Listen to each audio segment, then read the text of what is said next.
My name is Laura Fenwick. I'm currently doing my PhD at York St John University, and I'm going to talk to you about introducing the perfectionistic climate.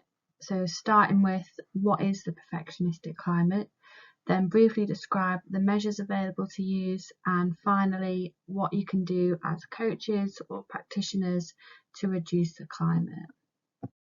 So what is the perfectionistic climate? Perfectionism is a personality trait that reflects an irrational need to be perfect. It had previously been thought of as a characteristic of an individual. However, this relatively new concept of the perfectionistic climate suggests that perfectionism can also be a characteristic of the social environment. These social environments could be at home, at work, in a classroom, or in a sports setting. The perfectionistic climate refers to the cues and messages that promote the view that performances must be perfect and less than perfect performances are unacceptable. The cues and messages are created by important social agents, for example, teachers, parents, coaches, and can be communicated both deliberately and accidentally.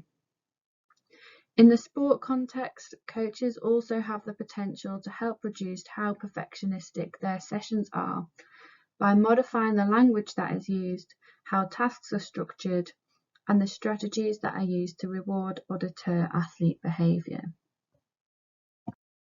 The perfectionistic climate is made up of 5 components. The first component is expectations, or more specifically, unrealistic expectations that an athlete should perform perfectly. These expectations are never lowered and do not account for an athlete's individual ability, their personal progress, or their individual circumstance. The next component is criticism.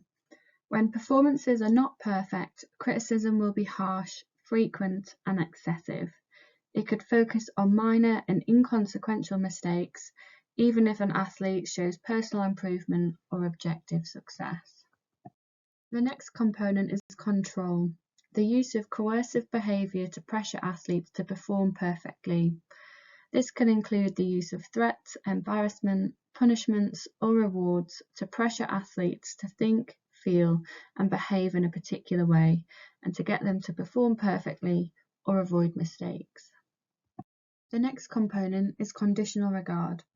This is the withdrawal and manipulation of recognition and appreciation based upon performance. For example, being more pleasant to an athlete following a good performance and less pleasant to an athlete following a bad performance. The final component is anxiousness. Here, a coach is worried and preoccupied about mistakes and the consequences of not performing perfectly. The coach may highlight where potential mistakes could happen and is worried when athletes take risk or deviate from instructions. There are 2 instruments available to measure the perfectionistic climate. The first is the Perfectionistic Climate Questionnaire Sport, developed by Grugan et al. It is a self-report measure used to measure the athlete's perceptions of their environment. The 20 items are measured on a 5-point scale from strongly disagree to strongly agree and covers the 5 factors of the climate. The second measure is an observational measure. It is still being developed by myself and my supervisory team. This measure observes the coach's behaviours and scores each factor on a scale from 0 to 3, from not evident to very evident.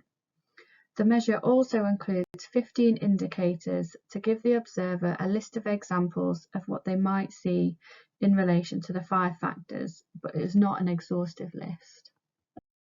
So as a coach or practitioner, what can you do to help reduce the perfectionistic climate?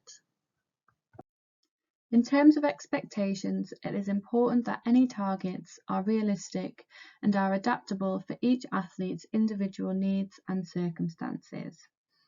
The most motivating targets are the ones that are personally challenging but still lie within reach with effort. Don't move the goalposts too soon. Take time to celebrate successes and progress before moving on to the next target. Feedback is an important part of learning. However, it should focus on the qualities of the performance and not the qualities of the athlete. Ensure to highlight the positives and avoid pointing out unimportant mistakes, especially when the performances reflect an athlete's best efforts or shows progress. For control, it may be difficult to avoid the use of rewards and sanctions. However, rewards should focus on efforts rather than the innate qualities of the athlete. Any sanctions should encourage a sense of personal ownership. Athletes should be encouraged to make their own decisions and gain a sense of autonomy. For conditional regard, avoid treating athletes favourably based upon their performances. It is important that an athlete feels liked and valued regardless of their performances and their behaviours. And finally, anxiousness. This one is potentially the most difficult to adapt. Mistakes should be considered a normal part of learning. Focus on creativity, trying new things, problem solving, and opportunities for learning through trial and improvement. Thank you for listening. If you have any questions, please feel free to send me an email or contact me on Twitter.